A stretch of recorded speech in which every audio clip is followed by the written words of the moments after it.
నమస్తే. Welcome to our channel. నేను మీ పద్మావతి. కుంభమేళ. అసలు కుంభమేళ గురించి మాట్లాడుకుంటే కుంభమేళ సంవత్సరంలో 4 సార్లు వస్తుందని ఇది ప్రతి ఒక్కరికి తెలుసు. అసలు కుంభమేళ అంటే ఏంటి? అసలు ఇది ఎక్కడి నుంచి వచ్చింది? దీన్ని ఎలా పాటించాలి? ఎలా పూజించాలి? అసలు ఏం చేయాలి? దీని గురించి ఎవరికైనా తెలుసా? పోనీ ధూపదీపాల గురించి తెలుసా? సరే, వీటన్నిటి గురించి ఈరోజు మనకి వివరంగా చెప్పడానికి ప్రముఖ ఆధ్యాత్మికవేత్త మరియు జ్యోతిష్య పండితులు డాక్టర్ ముల్లపూడి సత్యనారాయణ గారు ఉన్నారు. ఆయనతో మాట్లాడి మరి కుంభమేళ గురించి పూర్తి వివరాలు తెలుసుకునే ప్రయత్నం చేద్దాం. మీరు కూడా చూసేసేయండి. నమస్కారం గురుగారు. నమస్కారం పద్మావతి. గురుగారు, కుంభమేళ గురించి మాట్లాడుకుంటే అసలు కుంభమేళ సంవత్సరంలో 4 సార్లు వస్తుంది. అయితే ఈ విషయం అందరికీ తెలిసిందే. కాకపోతే ఈ కుంభమేళ ఎందుకని ఇలా సంవత్సరంలో 4 సార్లు వస్తుంది? మనకి తెలుసు 3 నెలలకు ఒకసారి వస్తుంది, లేదా 6 నెలలకు ఒకసారి వస్తుంది, సంవత్సరం మొత్తానికి ఒకసారి వస్తుంది. అసలు ఎందుకని ఇలా విభజించారు? First point. అండ్ రెండో వచ్చేసి అసలు కుంభమేళ అంటే ఏంటి? కుంభమేళ సమయంలో అఘోరాలను కూడా మనం ఎక్కువ మందిని చూస్తాం. ఎక్కడి నుంచి వస్తారో తెలియదు మనకి. అసలు వాళ్ళ ఒక విమానంలో వస్తారా, లేకుంటే బస్సులో వస్తారా, ఒక ట్రైన్ లో వస్తారా, అసలు ఎలా వస్తారు? మనకి ఎక్కడ దారి వాహనాల్లో కానీ ఎక్కడ కనిపించరు. కానీ ఆ టైంకి అక్కడ వచ్చి కుంభమేళలో కనిపిస్తారు, దర్శనం ఇస్తారు. అసలు ఎలా జరుగుతుంది ఇదంతా కూడా? కరెక్ట్. మామూలుగా కుంభమేళ అని అనగానే 4 చోట్ల జరుగుతాయి అన్నమాట. ఒకటి ప్రయాగలో, అలహాబాద్, ప్రయాగరాజ్ అంటాం, అవును, ఉత్తరప్రదేశ్లో. రెండవది మనకి హరిద్వార్ దగ్గర చేస్తాం, హరిద్వార్లో మనకి నది ఉంది. మూడవది ఉజ్జయిని దగ్గర చేస్తాం. నాలుగవది నాసిక్ దగ్గర చేస్తాం. ఈ 4 చోట్లే కుంభమేళ జరుగుద్ది. ఇది ఎలా జరుగుద్ది అంటే 12 సంవత్సరాలలో 4 భాగాలు చేస్తాం అనుకో, 3 సంవత్సరాలకు ఒకసారి జరుగుద్ది అనమాట. అంటే ఫర్ ఎగ్జాంపుల్, ఇప్పుడు ఈ ఊర్లో ఈ ప్రయాగ్రాజ్లో, అలహాబాద్లో ఈ సంవత్సరం జరిగింది అనుకో, మళ్ళీ 3 సంవత్సరాల టర్న్ రావాలా. అవును, ఎందుకంటే 3 సంవత్సరాలకు ఒక్కసారి చెప్పున 4 నదులు ఎంత, 4 3 12 సంవత్సరాలు. మనకి జ్యోతిష శాస్త్రంలో 12 రాశులు ఉన్నాయి. 12 రాశులకి 12 సంవత్సరాలలో ఒక్కొక్క 3 సంవత్సరాలకు ఒకసారి చేసేదాన్ని కుంభమేళ అంటారు. కుంభము అంటే కలశము అని అర్థం. అవును. ఎలా వచ్చిందంటే కుంభరాశి అని కూడా అర్థం. చెప్తాం, ముందు కలశం స్టోరీ చెప్తాం. దేవతలు దానవులు ఇద్దరు కొడేసుకుంటున్నారు. కొట్టేసుకుంటుంటే దేవతలందరూ చచ్చిపోతున్నారు, ఓడిపోతున్నారు. మొత్తం మీద ఎలాగోలాగా మొత్తం మీద శ్రీ మహావిష్ణువు దగ్గరికి వెళ్తే సముద్రం మదనం చేయమన్నాడు. సముద్రం మదనం చేస్తే అమృత కలశం వచ్చింది. అమృత కలశం వచ్చినప్పుడు ఇది మాకు కావాలా అని మళ్ళీ కూడా వేసుకుంటున్నారు దేవతలు, రాక్షసులు. అప్పుడు శ్రీ మహావిష్ణువు మోహిని అవతారంలో వచ్చి వీళ్ళకి ఈ యొక్క అమృతాన్ని పంచుతుంది. ముందుగా దేవతలకు మాయోపాయంతో, తర్వాత రాక్షసులకు పోద్దామని. ఈ యొక్క పెనుగులాటలో ఇలా పోయడంలో 4 చోట్ల 4 అమృత చుక్కలు పడ్డాయి భూమి మీద. అది అక్కడ ఒక చోటేమో ఈ యొక్క కుంభమేళ జరిగే ప్రయాగ్రాజ్లో, రెండవది హరిద్వార్లో, మూడవది ఉజ్జయిన్లో, నాలుగవది మనకి ఈ యొక్క నాసిక్లో పడింది. కాబట్టి ఇదొక స్టోరీ. రెండవ స్టోరీ, అమృత కలశం వచ్చిన తర్వాత తన అసిస్టెంట్ అయినటువంటి, తన వాహనం అయినటువంటి గరుత్మంతుడికి ఇస్తాడు శ్రీ మహావిష్ణువు. ఇచ్చి దీన్ని దాయమంటే ఆయన పట్టుకెళ్తూ ఉండగా వాయువేగంతో, గరుడు వేగంతో వెళ్తాడు కాబట్టి 4 చుక్కలు పడ్డాయి ఈ 4 ప్లేసుల్లో. కాబట్టి ఈ 2 స్టోరీలు మనకి విష్ణు పురాణంలో చెప్పారు, బ్రహ్మాండ పురాణంలో చెప్పారు, అన్ని మహాభారతం, అన్ని పురాణాల్లోనూ ఉంది ఈ విషయం. ఇప్పుడు మ్యాటర్కి వద్దాం. ఇక 12 రాశుల్లో కుంభరాశిలో ఇప్పుడు మనకి శని ఉన్నాడు. కుంభరాశిలో ఇప్పుడు మనకి జరుగుతోంది కాబట్టి అందుకని మనం ఏమంటామంటే కుంభమేళ అంటాం అనమాట. అంటే కుంభమేళకి కుంభరాశి వాళ్ళు మాత్రమే వెళ్ళడం మరింత శ్రేష్టం అంటారా? అవును, అందుకనే కుంభమేళ కుంభరాశిలో జరుగుతుంది కాబట్టి దీన్ని కుంభమేళ అని అన్నారు. 3 సంవత్సరాలకు ఒకసారి జరుగుద్ది, ఒక్కొక్క నదికి ఒక్కో చోట. అలా టర్న్ వేసుకుంటే 12 సంవత్సరాలకు మహాకుంభమేళ ఇలా పేర్లు పెడతాం. అర్ధ కుంభమేళ, కుంభమేళ, పూర్ణ కుంభమేళ రకాల పేర్లు పెడతాము. ఇప్పుడు జరగబోయేటటువంటి దాన్ని కుంభమేళ అంటాం. ఈ కుంభమేళ ఎక్కడ జరుగుతుందండి? త్రివేణి సంగమంలో జరుగుతుంది, ప్రయాగలో. ప్రయాగ్రాజ్ అంటే అలహాబాద్, ఇంతకు ముందు జవహర్లాల్ నెహ్రూ పుట్టింది కాశీకి దగ్గరలో. కాబట్టి ఇప్పుడు జనాలు ఏం చేస్తారు, కాశీలో జరుగుతున్నట్టుగానే ఇంకా ఇది కాబట్టి ప్రచారం కాబట్టి చక్కగా వచ్చిన వాళ్ళు కాశీకి 3 గంటలు జర్నీ చేస్తే చాలు ట్రైన్‌లో. ఓ 2.5 గంటలు చేస్తే చాలు కాశీ వచ్చేస్తుంది.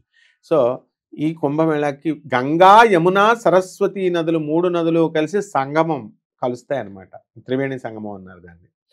గంగా నది, యమునా నది మనకు కలుస్తాయి. సరస్వతి మాత్రం కనబడదు ఎవరికీ. అంతర్వేది లోపలగా అంతర్వాహిని లోపల నుంచి వస్తదనమాట. వచ్చి అండర్‌గ్రౌండ్ భూమిలో నుంచి వచ్చి అలా పైకొచ్చి మొత్తం 3 నదులు కలిసే చోటని త్రివేణి సంగమం అంటారు. ఇది ప్రయాగ్‌రాజ్‌లో జరుగుతుంది. హుహు. కాబట్టి అక్కడ ఎవరైతే ఈ యొక్క కుంభమేళా సమయాల్లో స్నానాలు చేస్తారో, పుణ్య స్నానాలు, హ్మ్. వాళ్ళందరికీ కూడా మోక్షం లభిస్తుంది అని చెప్పారు. ఈ లెక్కన మొత్తం అక్కడికొచ్చే లక్షల లక్షల జనాలొస్తారు. అందరికి మోక్షం వస్తే భూలోకం ఖాళీ అయిపోద్ది. అవును. అక్కడ స్వర్గలోకం ఏమి ఇంకా ఫుల్ స్వర్గలోకం ఆ! అసలు ఫుల్ ఫుల్ అయిపోతది ఇంకా. అయిపోతది. జైళ్ళకే ఖాళీలు లేవు. అట్లా అది రాదనమాట. అందరికీ రాదది. అట్లా చెప్తాం. ఎందుకంటే అంత డెడికేటెడ్‌గా, అంత నమ్మకంతో, అంత భక్తితో చేసేవాడికి, అంత పరిణతి, వాడి కర్మలన్నీ పరిపక్వమైన వాడికి మాత్రమే వస్తది. ఎవడో ఒకడుంటాడు. హ్మ్. కాబట్టి ఈ యొక్క కర్మల్ని, పాపాల్ని నాశనం చేసేటటువంటి శక్తి ఈ యొక్క త్రివేణి సంగమానికి నదులకున్నాయి. మానవుడు ఏం చేస్తాడు? నదులను పూజ చేస్తాడు, పర్వతాలను పూజ చేస్తాడు, ప్రకృతిని పూజ చేస్తాడు. చెట్లని, రావి చెట్లని, అశ్వత్థ వృక్షం అంటాము. తర్వాత ఈ యొక్క మేడి చెట్లని, ఔదుంబర వృక్షాలని పూజ చేస్తాం కదా! అలా ఈ కుంభమేళా సమయంలో నదులను పూజ చేస్తాం. కాబట్టి హ్మ్. అందుకనే మనము పసుపు, కుంకుమ, అక్షతలు వేసి అగరబత్తీలు వెలిగించి అక్కడ నది పూజ చేస్తారు. నదులకి హారతిస్తారు. ఇక్కడ ఈ అవును. క్షేత్రంలో గంగా, యమున, సరస్వతి ముగ్గురు నదులకు కూడా హారతిస్తారు ఇక్కడ. అది స్పెషాలిటీ. కాబట్టి ఇప్పుడు మొత్తం అంతా కూడా నిండిపోతది కంప్లీట్‌గా. కాశీ వెళ్ళాలి అనుకున్న వాళ్ళకి కూడా చాలా కష్టం. ఇప్పుడు ఏ డేట్స్‌లో జరుగుతుందండి అంటే, ఈ 2025 సంవత్సరంలో జనవరి 13వ తేదీ నుంచి జరగడం ప్రారంభం అవుతుంది. హ్మ్. ఎప్పటి వరకు జరుగుతుంది అండి అనంటే, మనకి ఫిబ్రవరి 26వ తేదీ 2025 సంవత్సరం వరకు జరుగుతుంది. హుహు. దీనికి విపరీతంగా ఒక 40 రోజుల పాటు జరుగుతుంది కాబట్టి, అన్ని ఘాటీల దగ్గర మంచి బందోబస్తు ఏర్పాట్లన్నీ చేస్తారు. సాధారణంగా మనం ఏమనుకుంటాం అంటే, ప్రతి సంవత్సరం వెళ్తామనమాట నేను. మొత్తం 200, 300 మంది భక్తుల్ని హ్మ్. ఫ్రీగా మేము తీసుకెళ్ళి మా స్టూడెంట్ ఏజినప్పటి నుంచి ర్యాలీస్ నిర్వహిస్తూ ఆనంద్ మార్గ్ తరపున మేము వెళ్ళేవాళ్ళం. అప్పుడు అక్కడ నేను అబ్జర్వ్ చేశాను. ఏదో నది ఒడ్డున స్నానం చేసేయచ్చేమో అనుకుంటాం. కాదంత ఈజీ కాదు. జేబులో డబ్బులు లేకుండా వెళ్తే అక్కడ బుక్ అయిపోతాం మనం. ఆ పడవలోళ్ళు ఏం చేస్తారంటే, ఒక్కొక్క పడవకి ఒక టార్గెట్ పెట్టుకుంటారు రూ. 500. హ్మ్. మనల్ని ఎక్కమంటారు. రూ. 100కండి మనం ఎక్కేస్తాం మనం. ఎక్కేసిన తర్వాత నది మధ్యలో ఆపేసి వాడు కొంచెం ముందు తీసుకెళ్ళి మర్యాదగా ఇస్తావా 500 లేకపోతే నీకు నేను తీసుకెళ్ళనంటాడు. నోరు మూసుకొని మనం 500 ఇవ్వాలి. అలాంటి మోసాలు ఎక్కువ ఉంటాయి అక్కడ. కాబట్టి వాడి టార్గెట్ ఒకటే. ఒక పడవకి మినిమమ్ 500 రావాలి. కాబట్టి 500 నువ్వు ఐదుగురు ఎక్కండి లేకపోతే ఒకడి దగ్గరే వసూలు చేసేస్తాడు మొహోటం లేదు. ఆ నదిలోకి కొంచెం తీసుకెళ్తాడు. మరీ ఎక్కువ కూడా తీసుకెళ్ళడు. ఒక అర కిలోమీటర్ అక్కడక్కడే తిప్పేసి అక్కడికి తీసుకెళ్ళి ఏం చేస్తాడు, మన దగ్గర డబ్బులు వసూలు చేసేసి అక్కడ ఇంకో 4 పడవలు ఇలాగ అడ్డు పెట్టి ఉంటాయి. అడుగు పెట్టిన చోట ఇలాగ మనల్ని తాడు కడతారు. ఆ తాడు పట్టుకొని అవతల పడవలో ఇక్కడ బట్టలు పెట్టేసి అక్కడ దిగేసి స్నానం చేయమంటాడు. ఆ గొలుసు చైనో, తాడునో పట్టుకొని స్నానం చేయమంటాడు. స్నానం చేసినందుకు వాళ్ళకి మళ్ళీ డబ్బులివ్వాలి. ఎవరికి స్నానం చేయించి ఆ పడవలు అలా నుంచోబెట్టినందుకు. మనమేమనుకుంటాం నదీ స్నానం ఫ్రీగా అనుకోని జేబులో డబ్బులు లేకుండా వెళ్తే బుక్ అయిపోతాం. అక్కడ హుహు. వాళ్ళు మళ్ళీ అక్కడ మేము పూజ చేస్తాం. కమాన్ గోత్రనామాలు చెప్పండి అంటాడు. ఆడొక బిల్లు. మళ్ళీ ఆ నదీ స్నానం అప్పుడు ఆడొక 300, 500 ఏసేస్తాడు. కాబట్టి ఇదంతా పెద్ద ప్రాసెస్.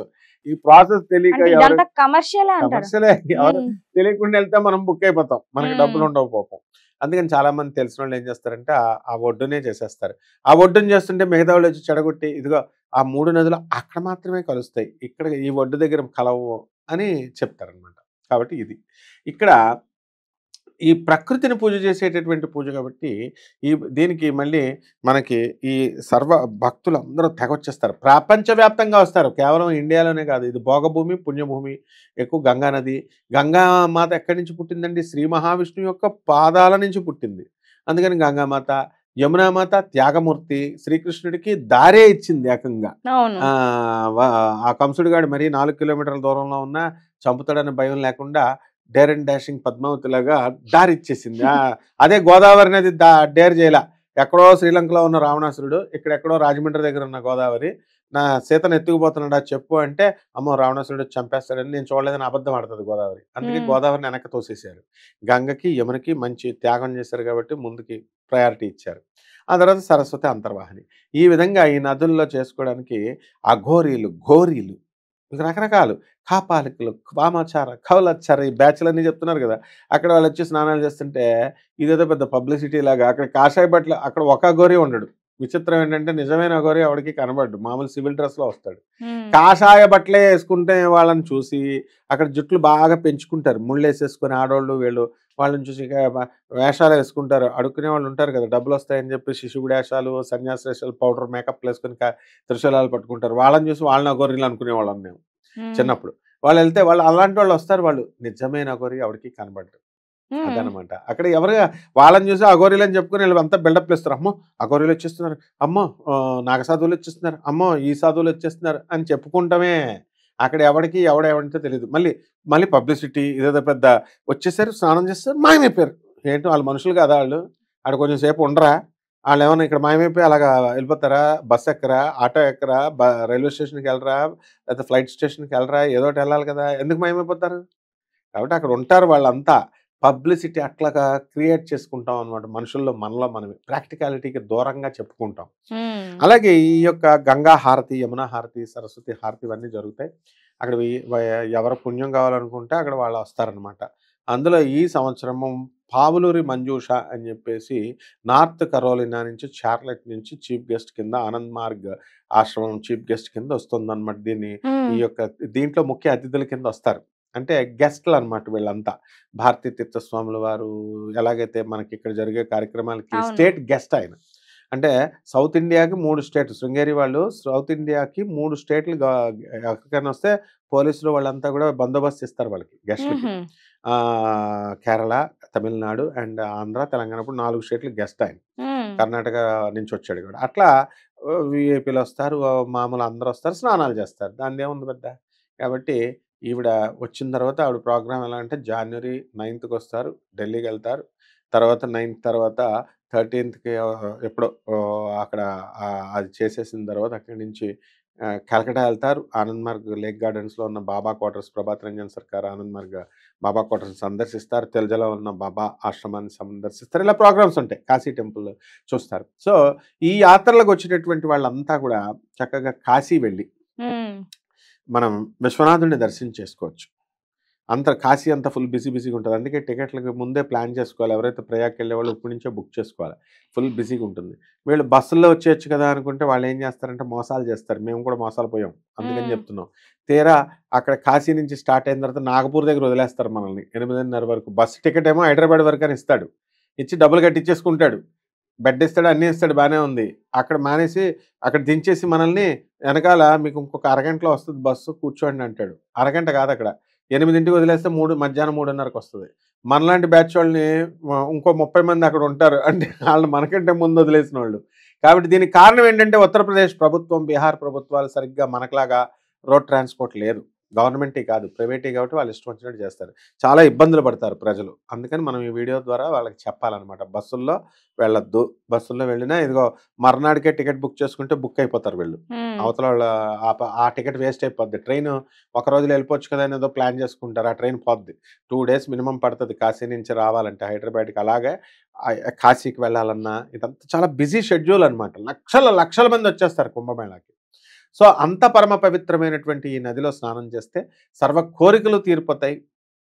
మెయిన్‌గా రవి సంక్రమణము, తర్వాత సూర్య సంక్రమణము ఇలాంటి సంక్రమణాలు ఉంటాయి కదా! పౌర్ణమి, హ్మ్. అమావాస్య అని. ఇలాంటి సంక్రమణాల్లో కుంభమేళాలలో, పుష్కరాలలో మనం పుష్కరాలొస్తాయి. అక్కడ పితృదేవతల శ్రాద్ధాలు పెడతారు. అంటే మన పూర్వీకులకి ఎవరైనా సరే యాక్సిడెంట్‌లో చచ్చిపోయినా, లేకపోతే పంతుళ్ళు చచ్చిపోయిన దగ్గర నుంచి ఇప్పుడు పంతుళ్ళ బిజినెస్ ప్యాకేజ్ ఎలా ఉందంటే, చచ్చిపోయిన దగ్గర నుంచి లాస్ట్ వరకు 11 రోజులు ప్యాకేజ్ మాట్లాడతారు 2,00,000. ఆ తెలలు అవన్నీ కూడా ప్యాకేజ్ అన్నీ పార్సెల్ చేసుంటాయి. ఏది తెలలు, ధాన్యాలు, దానాలు, కందులు, గిందులు ఇవైతే ఏమన్నాయో శని దోషాలకి, నల్ల నువ్వులు అంటే ప్యాకేజ్ అనమాట. భోజనం కూడా వాళ్ళే ఆ 11 రోజుల తర్వాత భోజనం పెడతారు. 30 మందికి భోజనం ప్యాకేజ్. అక్కడ వీళ్ళ అసిస్టెంట్స్ ఉంటారు. అక్కడ అమెరికా నుంచి యెస్ అని అనగానే ఇక్కడ విజయవాడ ఆహ్, ట చ చెరువు నది దగ్గరో లేకపోతే గోదావరి నది దగ్గరో ఇలా వాళ్ళుంటారనమాట. వాళ్ళుండి వాళ్ళేమో ప్యాకేజీలు పుల్లలు సామానంతా విత్ సామాన్ అని మాట్లాడతారు. వాళ్ళు ప్యాకేజ్ మాట్లాడుకుంటారు. ఈ ప్యాకేజీ వ్యవస్థ ఇప్పుడు కుంభమేళాలో ఉంటదనమాట అక్కడ. హుహు. కాబట్టి వీళ్ళకి భయపడిపోయి మనం 2,00,000 మేమెక్కడిస్తాంరా బాబు చచ్చిపోయినోడికి అని జెప్పేసి పంతోళ్ళకి భయపడిపోయి, ఆ రేట్లకి భయపడిపోయి చాలామంది పిండాలు పెట్టడం మానేస్తున్నారు పాపం. ఎందుకు మామూలుది అంటే సింపుల్‌గా చచ్చిపోయిన తర్వాత ఏం ఖర్చు పెడతారమ్మా తల్లిదండ్రులకి. అందుకని అలాంటి మధ్యలో వదిలేసినటువంటి ఇలాంటి కార్యక్రమాల వల్ల పితృదోషాలు ఏర్పడతాయి. హ్మ్. ఏంటి యాక్సిడెంట్‌లో చనిపోయిన వాళ్ళకి మొన్న కరోనా టైంలో వందల మంది చచ్చిపోయారు. అవును. వెళ్లి ఎవరు పిండాలు పెట్టలేదు. ముట్టుకోవడానికే కుదరదు. ముట్టుకుంటే మనకొచ్చేస్తది కరోనా. సో, ఇలాంటి అకాల మరణాలు, యాక్సిడెంట్‌లో మరణాలు, సరిగ్గా ఈ పిండ ప్రదానాలు కార్యక్రమాలు కాని వాళ్ళందరికీ ఇప్పుడు పెట్టొచ్చనమాట. ఇప్పుడు ఇక్కడ కుంభమేళాలో పెడితే వీళ్ళకి వీళ్ళే పిండం పెట్టుకోవచ్చు. అక్కడ పంతుల్లో మరీ ఎక్కువ రేట్ ఏమి అడగరు. కమర్షియల్ ఏమి ఉండదు. నల్లనుములు అన్నీ పెట్టుకొని వీళ్ళే పెట్టుకోవచ్చు. హ్మ్. ఇవన్నీ చేసుకుంటే వాళ్ళకి పితృలోకం నుంచి మోక్షం వస్తుంది. ద్వారా మేము అండ్ ఈ వీడియో మీకెలా అనిపించిందో ఖచ్చితంగా కామెంట్ సెక్షన్‌లో కామెంట్ చేయండి. ఇలాంటి మరెన్నో వీడియోస్ మీకు ఎప్పటికప్పుడు రావాలంటే ప్లీజ్ సబ్స్క్రైబ్ చేసుకోండి, లైక్ చేయండి, షేర్ చేయండి.